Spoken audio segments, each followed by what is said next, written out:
खुलुमबाय लोगोफोर, बर'नि रानि 2.0 चेनेलाव गोजोन फुंबिलिनि अननाय आरो सिबिनायखौ बयनिसिमबो जासिहरनाय जाबाय। दिनै 29 मार्च 2026 रबिबार बाराय। नोंथांमोनाबो दिनैनि सानसेयारि फानजामुथिया बोरै बारलांगोन बैफोरनि सोमोन्दै मिथिनो लुबैयोब्ला भिडिअखौ जोबजासिम नायलांबानो जाबाय।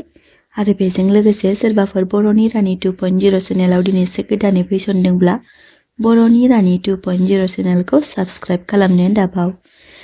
दानिया जों मिथिना लागोन मोन 12 राशिफोरा दिनैनि सानाव बोरै बारलांगोन बेनि सोमोन्दै। गिबि राशि महरै मेष राशि। राशि बायदियै समाजारि खामानिफोराव जौगासारनाय मोनगोन।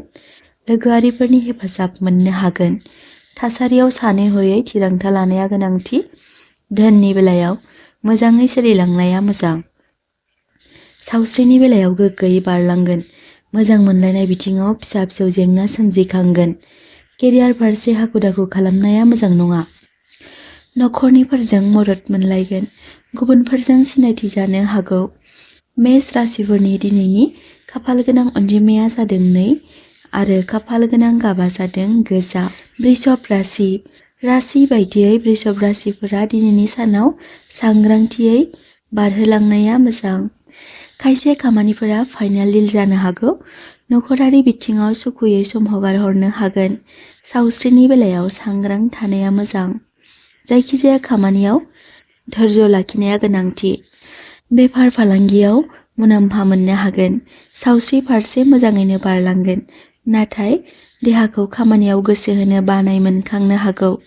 गेदेर जाथाय सोमजिखांनोबो गोनां जानो हागौ। बेखायनो नोंथांमोना सांग्रां थानाया मोजां।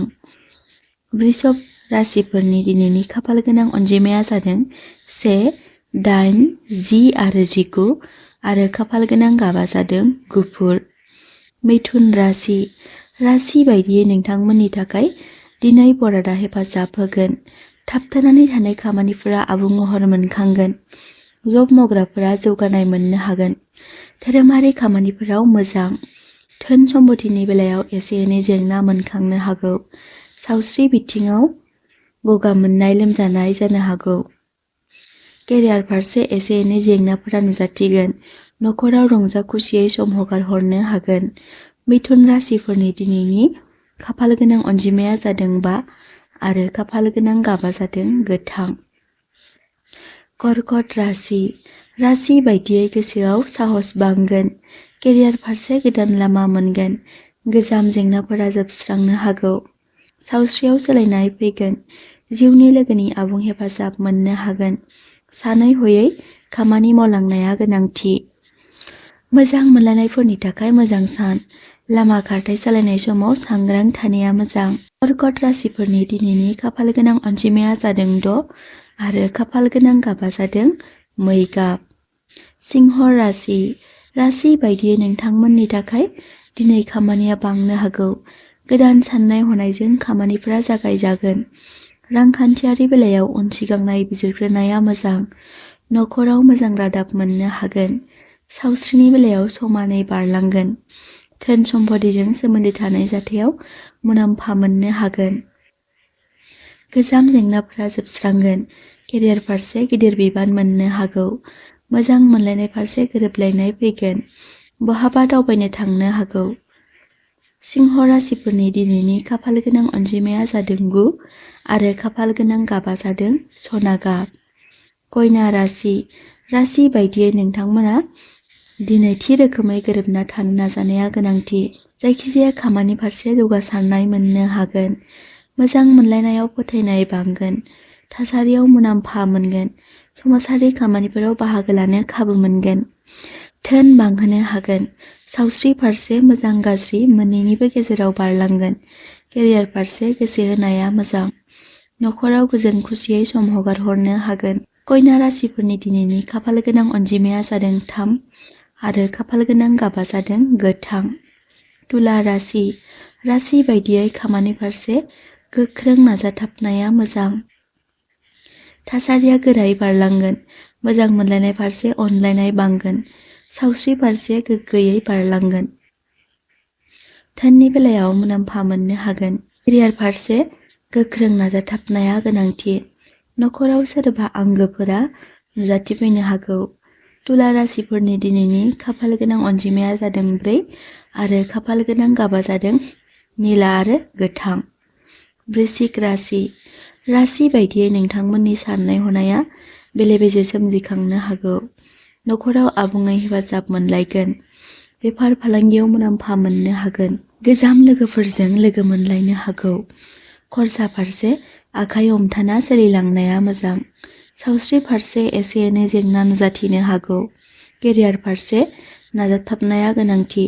बिमा-बिफाफ्रा गथ' गथायखौ आबुङै अननाय होगोन। वृश्चिक राशिफोरनि दिनैनि खाफाल गोनां अनजिमाया जादों 3, 5, 6, 9 आरो 8 आरो खाफाल गोनां गाबा जादों गोजा आरो फान्थाव गाब।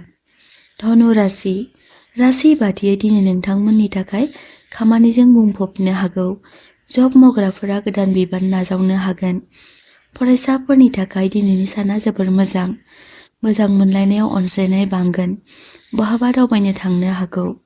खस्थ' खालामोब्ला मोजां फिथाइ थायहोनो हागोन। नखराव अनज्लायनाय बांगोन। धनु राशिफोरनि दिनैनि खाफाल गोनां अनजिमाया जादों 7 आरो खाफाल गोनां गाबा जादों गोमो।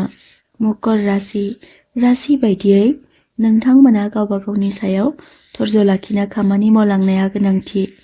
खामानि थिलियाव एसे एनै जेंना सोमजिखांनो हागौ। धोन लाभ मोननो हागोन। जुलि जानायफोरनि थाखाय मोजां सान। सावस्रि फारसे गोग्गोयै बारलांगोन। केरियार फारसे बाखनायजानाय मोननो हागोन। गोसोनि बाथ्राखौ गुबुननि सिगाङाव बुंथिना लानाया मोजां नङा। मकर राशिफोरनि दिनैनि खाफाल गोनां अनजिमाया जादों 7, 8 आरो 22 आरो खाफाल गोनां गाबा जादों रोजा निला। कुम्भ राशि बायदियै गोसोआव फोथायनाय बांगोन। खामानि फारसे गोदान बिबान मोननो हागौ। जायजों नोंथांनि सावगारिया गुबुनजों बाखनायजागोन। जायखिजाया राङारि थिसननाय खामानियाव सानै हयै मावफुंलांनाया मोजां। सावस्रि फारसे समानै बारलांगोन। नाथाय देहाखौ मेंग्लिखांनाय मोननो हागौ। केरियार फारसे गोसो होनाया मोजां।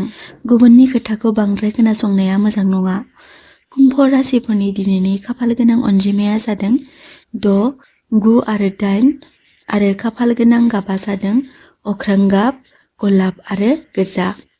मीन राशि बायदियै नोंथांमोननि साननाय हनाया मोजां सान्थौजों बेंखनजागोन। गोदान थांखिफोरा जाफुंसारगोन। मोजां मोनलायनाय फारसे रंजाखांनाय साग्लोबसारगोन। धोरोमारि खामानिफोरा मावफुंजानो हागौ। सावस्रि फारसे सांग्रां थानाया मोजां। केरियार फारसे मोजां। नखराव सासेया सासेखौ सनमान होलायनाया गोनांथि। मीन राशिफोरनि दिनैनि खाफाल गोनां अनजिमाया जादों 7 आरो 6 आरो खाफाल गोनां गाबा जादों गोमो आरो गुफुर। लोगोफोर, जायफोर नोंथांमोना दिनैनि बे भिडिअखौ जोबजासिम नायजोबलांबाय बिथांमोननि थाखाय आंनि गोसो गोरबोनिफ्राय हाजासे अननाय आरो सिबिनायखौ बयनिसिमबो जासिहरनाय थाबाय।